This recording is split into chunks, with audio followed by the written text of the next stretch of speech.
Okay. How we feeling? Man, time to check in, rep your city.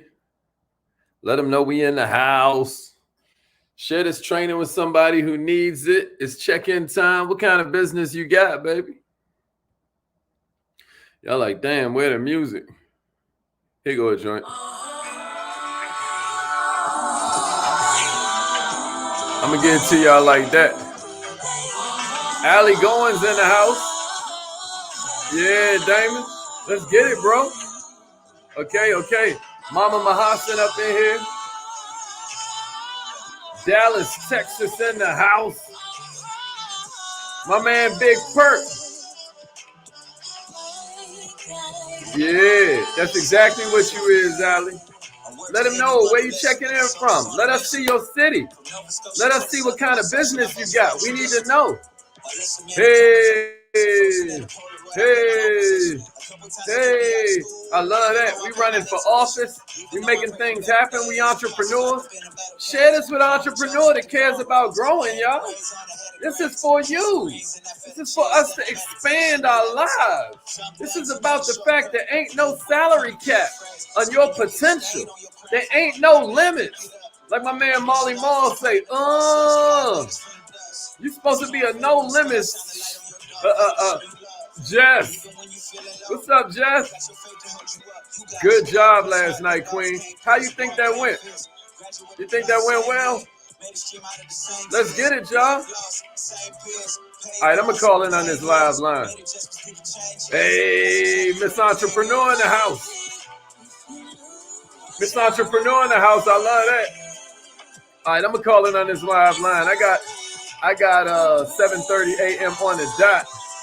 That means it's time to get busy, baby. Let's go. You have something special. You have greatness in you. Hello, this is Les Brown, and you're in the right place at the right time because we're going to bring the millionaire out of Facts. you. Just hold on. There are. Please enter your. All right, here we go. Thank you. Please announce yourself.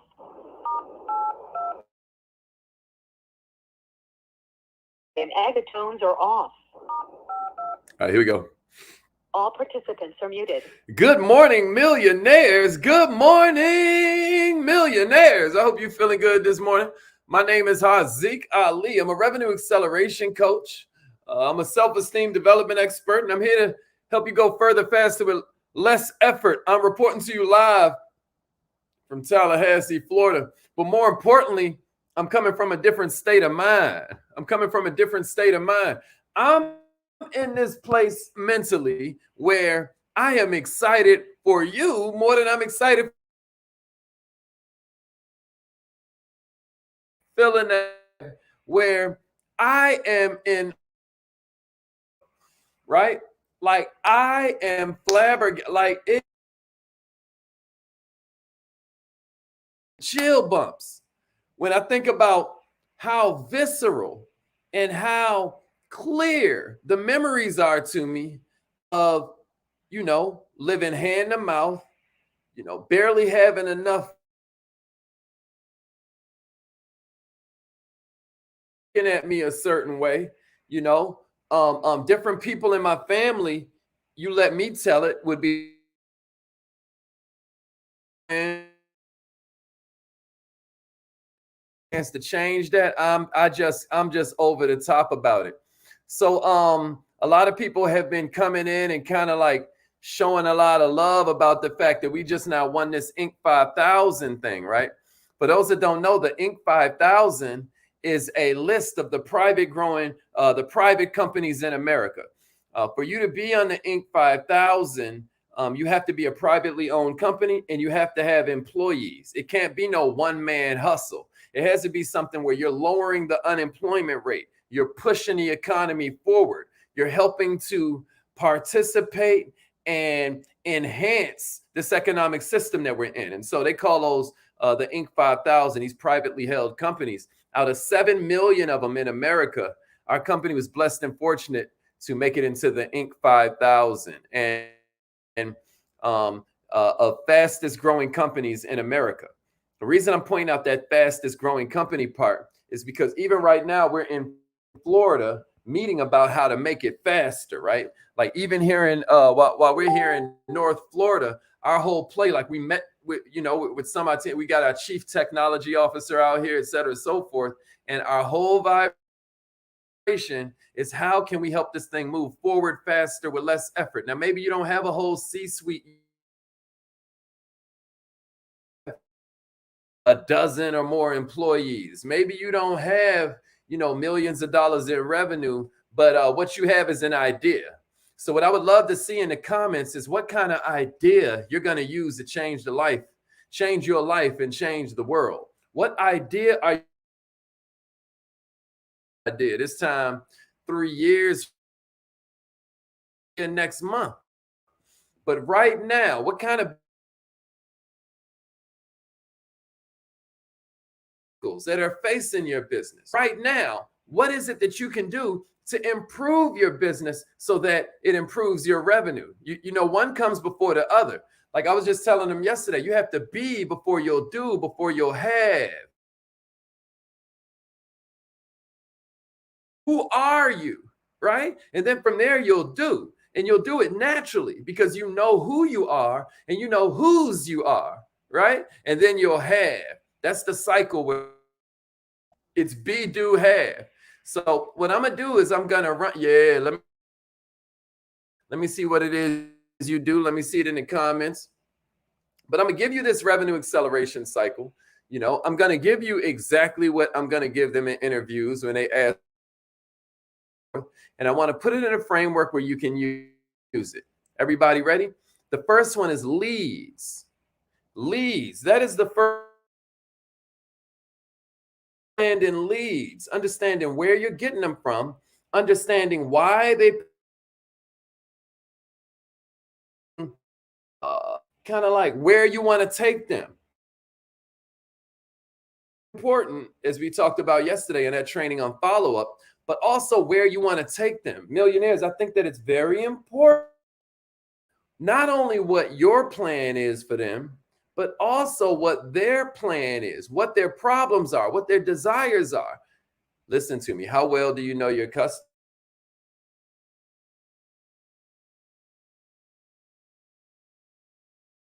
That's why they need. You hear me? We did a whole training leads about 2 Fridays ago. We dedicated the whole. You need some help with that. I want to encourage you to go back and watch that training. It's right there on YouTube. That stuff lives there forever. It's not going anywhere. And YouTube will recommend you more stuff after you get finished with it, right? So training from 2 Fridays ago on leads. The next one is meaningful conversation, because nobody cares how much you know till they know how much you care. So we call that meaningful conversation, where they leave knowing you care, and you leave knowing what they care about. The reason it's important, y'all, is because if you give me your solution before I've even told you my problem, what you're doing is begging me. But if you give me your solution after I've given you my problem, well, now you're just helping me out. Now you're serving instead of selling. Now we get what I'm now. You're a servant. That's because after you get into a real meaningful conversation with somebody, it's hard for them to disappear on you. When you get into a real meaningful conversation with somebody, what you've done is you create a bond between yourself and them. So now when you're calling, they're not ignoring your phone calls. Why aren't they ignoring your phone calls? Because they've told you too much of themselves. They've invested too much in this relationship. They can't just treat you like a stranger now. Does that make sense? That's meaningful conversation. Somebody give me that in the comments. Meaningful conversation. That's right. That's right. Meaningful conversation. Yeah, appreciate that. Appreciate that, crystal clear. Make sure you like the page. Make sure you subscribe to the page. Make sure you share the training. That's very important. All right, so check it out, y'all. The next one after meaningful conversation is appointments. See, a lot of people discount the power of appointment because they just want to sell something right away. That is not how you grow a business. How you grow a business is realizing the will to win is really the will to prepare. The will to win is really the will to prepare. What do I mean by that? I mean, when you set an appointment, not only are you not mixing the invitation with the presentation, somebody give me that in the comments. Never mix the invitation with the presentation. Give me that in the comments. Never mix the invitation with the presentation.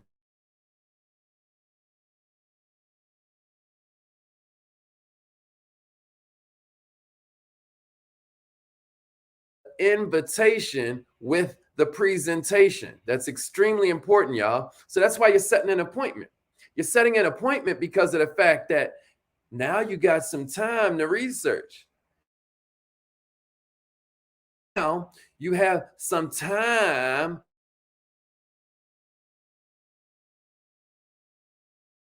prepare. What kind of gifts can you come? How can you come to the meeting bearing gifts?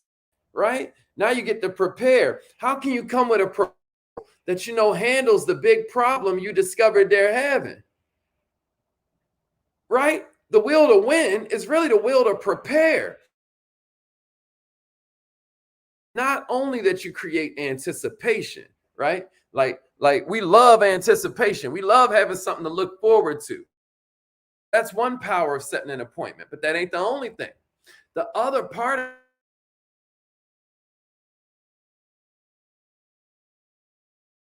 to make how many calendar book, that is a lagging measure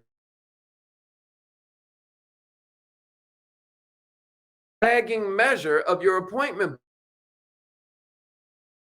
Your calendar got to be your boss.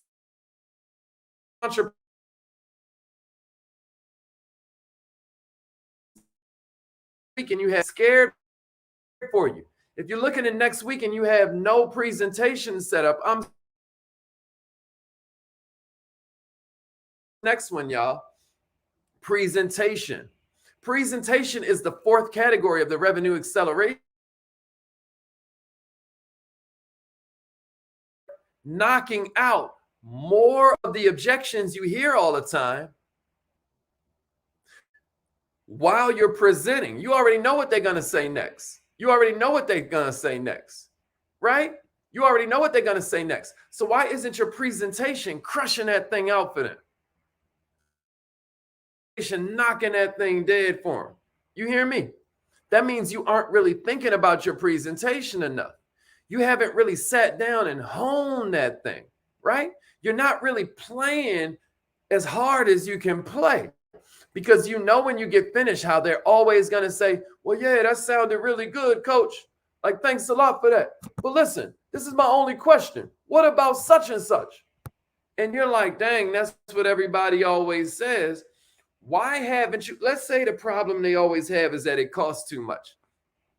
What if I tell you a story and say, you know, and yeah, before I get out of here, I just got like this. Jeff was working 2 jobs. Jeff was kind of living paycheck to paycheck, even though he had 2 jobs, daycare raising Jeff's children. Started.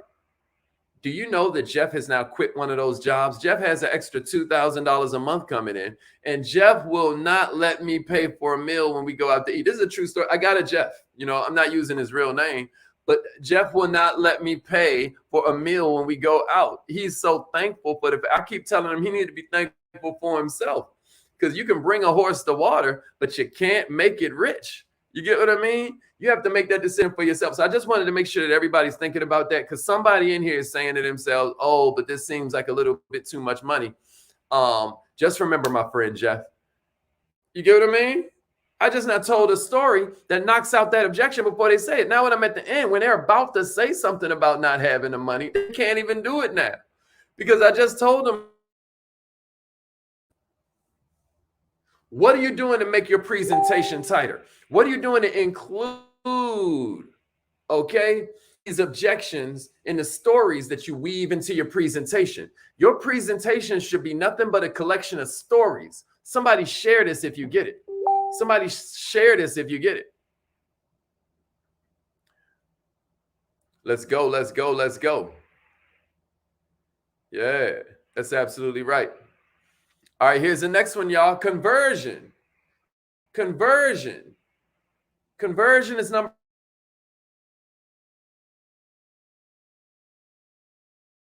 I'm making this.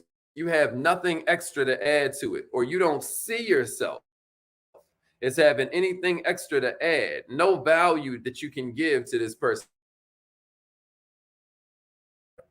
How powerless does that make you look? Are selling financial wellness and you want to focus on creating homeowners, you certainly can get a report from a leading realtor in your market. You surely can meet with a bunch of mortgage lenders and ask them for a collection of their best tips for getting people ready for a mortgage loan. You sure could create a paper where you interviewed 3 of the top real estate investors in your market and turn that into a little PDF file that you give to all your clients that come and join your business. You sure could.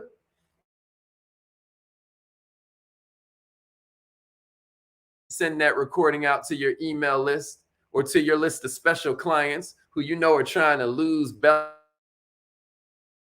A nutritionist. You say, what's a nutritionist? If I'm in health and wellness, I'm going to look up what a nutritionist is, and then I'm going to have a Rolodex full of them. I'm going to create a whole resource list of them. So when people buy my supplement, they can also go to these people and get a meal plan. I sure would.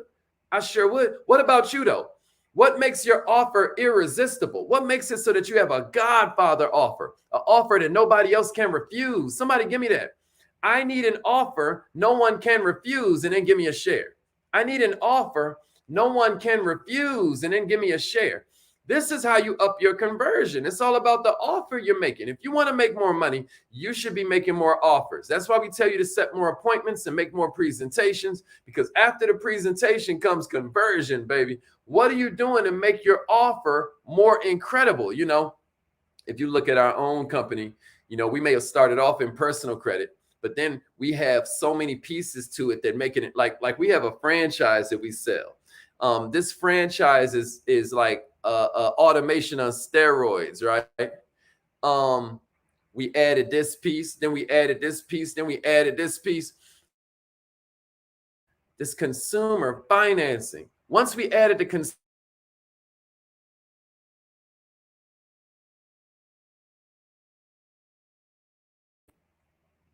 my lady just now had a day on Tuesday.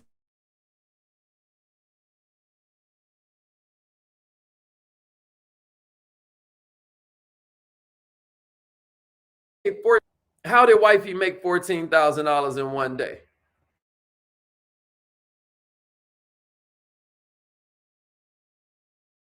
She's able to buy a franchise, set her own prices, and then offer it no money down. Where if they qualify, she gets in 48 to 72 hours, and they don't make a payment for 30 days. That's an irresistible offer. What are you doing to create that in your business? That's all I'm telling you. I'm telling you, if you want to be one of the fastest growing companies and wherever you are, if you want to be one at the top, then what you have to do is think about it. All real money comes from a real plan. Does that make sense? Yeah. You need an offer you can't refuse. Franchise gang. Franchise gang. Huh? All right. And then number 6, y'all, after that conversion part where you created an irresistible offer, number 6 is the follow-up. Somebody give me number 6 is the follow-up. I know y'all are ready to ask some questions and whatnot. We about to get to the question, but listen, fundamentals, y'all. Fundamentals.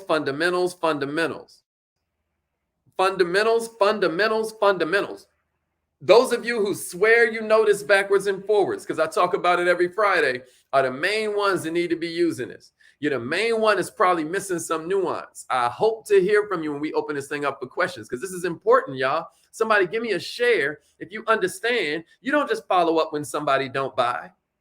Half of y'all don't do that. 3/4 of you don't do that. 90% of y'all don't do that. But you don't just follow up when they don't buy. Check this out. 99% of y'all don't do this next one. Millionaires, you even supposed to follow up when they do buy. You say, why would I follow up with them after they buy? They've already bought something. Yeah, exactly. And everything you did to get that sale, you thought you went above and beyond. You thought you laid it down. You thought that surely they know that I got their back. You poured blood, sweat, and tears into getting that sale. And guess what? They feel entitled to the whole thing. They feel entitled to everything you did before you handed them some money, because in their view, you better had, I'm about to hand you some money. So when you follow up after they've already paid you, now you can create gratitude. Now you can create loyalty. Now, all of a sudden, they're eating out of your hand. They consider your industry, and now they want to tell everybody about you. They want to climb the mountain and scream it from the mountaintop. They want to climb to the top of their house and scream it from the roof. What I'm saying to you is that you have just become rare. It's not the realtor that does a great job showing them houses that gets all the repeat business. It's the realtor that shows up 60 days later, 90 days later, like, man, how's everything working? Oh, I love what y'all did with that. This is amazing. And bringing a basket of gifts saying, oh, here's a coupon from the dry cleaners. Here's a restaurant gift certificate. Here's something to the candy store that's at that in that mall down there. That's the realtor that keeps your business the rest of your life. Am I making sense? Almost, Diamond. That ain't last. That ain't last. See, that's why we do this every week. That's just number 6. Here's the last one, Diamond. And a lot of people forget. Millionaires, you got to have an upsell. What is your upsell? The 7th step of the revenue acceleration cycle is the upsell. The upsell. What are you doing to make it so that you, when they bought your product? You say, I didn't create a problem, Hazik. I solved the problem. That's why I sold it to them. And I hear you, right? But check it out. What are you doing to solve the problem that you created when they bought your product or when they bought your service? The example I always give, because people don't get what I mean by that, right? Like, check it out. At the point that you bought my physical fitness class, you now have a new problem. What are you going to wear? At the point that you bought my clothing, right, that allows you to work out, you got a new problem. Ladies, what are you going to do with your hair, right? How are you going to keep your hairdo when you about to be sweating in the gym, right? That's a problem. Now, I got no solution for that one, but I'm just getting your mind thinking. This is how many problems are out there that no one's even working on that are billion-dollar solutions. Billion-dollar problems create billion-dollar solutions. Do you get what I mean? Back in the day, they would buy a car, man, and everybody that sold cars would always see them pull off to the side of the doing something to the side of the car. They're like, what are people doing? So then they looked a little closer, and what they began to realize is that these people were taping a mirror to the side of their car so they could see the cars behind them. So you don't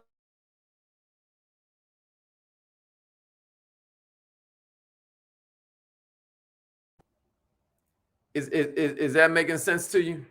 What I'm saying is every single time you solve one problem, you create a new one. New levels bring new devils. Every time you beat this level, you got to face a new boss. I sell you a house, but now you got a new problem. You need some furniture. Huh?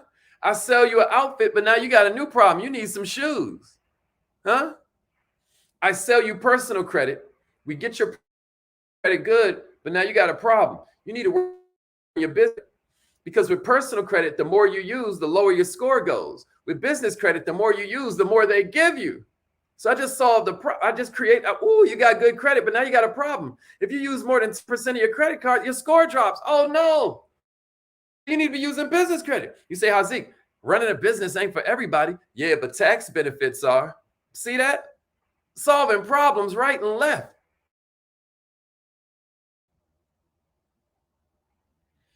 What I'm saying to you is that upsell is something you need to build into your process. When you look at us and we do personal credit and we do business credit, and we take it up to the funding and the lending and the financing. It's built into our cycle. My real estate investment education, it's built into our cycle. It's an upsell. That's not to say you don't need to congeal your products. Sometimes you need to focus down on a certain niche. Well, who handles the upsell then, Hazi? You're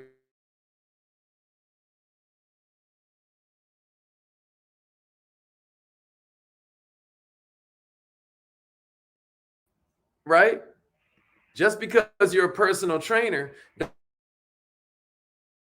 selling them the sneakers or the fitness bands. Now you could, but you could also need as best in class with selling the fitness bands.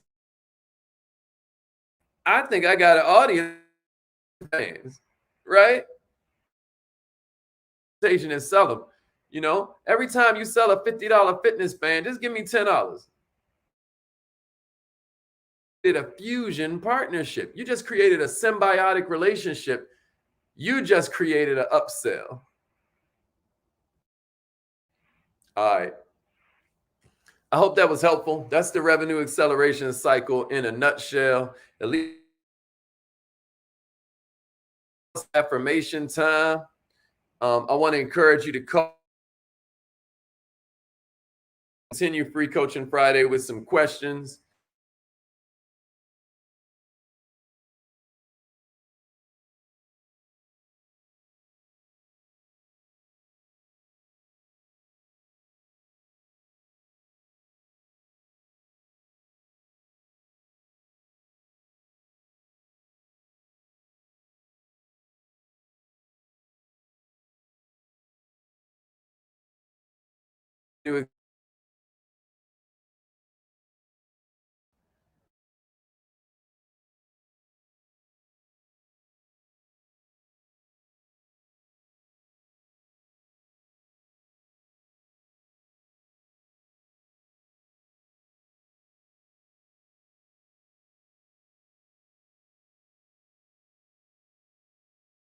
Keep accomplishing.